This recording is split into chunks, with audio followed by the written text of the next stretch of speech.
आज 20 तारीख है, कल 21 तारीख है, कल श्राद्ध पक्ष का अंतिम दिन है। कल बंधुओं निश्चित ही आप सब लोग अपने अपने पूर्वजों का स्मरण करके और श्री महाप्रसाद और दालमा का थोड़ा थोड़ा भाव लेकर के अपने पूर्वजों का स्मरण करके और जैसे पिंड दान करते हैं वैसे ही महाप्रसाद का ही पिंड बना करके श्री जगन्नाथ जी के महोदधि में ही अर्पित कर देना है। अपने पितरों का स्मरण करके कल श्री महोदधि स्नान कर लीजिएगा और कल श्री महोदधि सागर में ही पिंड अर्पित कर देना, ब्राह्मणों को दक्षिणा प्रदान कर देना। महाप्रसाद से यदि आपने अपने पितरों का स्मरण करके महोदधि में वह अर्पित कर दिया, आपके पितरों के आज तक जितने आपने श्राद्ध किए समस्त श्राद्धों का फल पूर्ण हो जाएगा।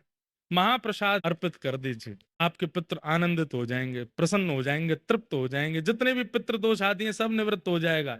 महाप्रसाद अर्पित कर दीजिएगा। कल विश्राम दिवस है श्राद्ध पक्ष का। कई बार ऐसा होता है कि आप जब रात्रि में सोते हैं तो आपको सर्प दर्शन होते हैं, सांप दिखते हैं। सांप दिखने के दो कारण हमारे वास्तु विशेषज्ञ और जो एस्ट्रोलॉजर होते हैं वो लोग बताते हैं। एक कारण तो ये बताते हैं कि धन प्राप्त होने वाला है, पर अगर पितृपक्ष में सर्प दर्शन होता है तो उसका एक यह भी संकेत माना जाता है कि आप शायद श्राद्ध अच्छे से कर नहीं रहे हैं, इसलिए पितृ आपको संकेत कर रहे हैं कि हमारा श्राद्ध अच्छे से कर दो।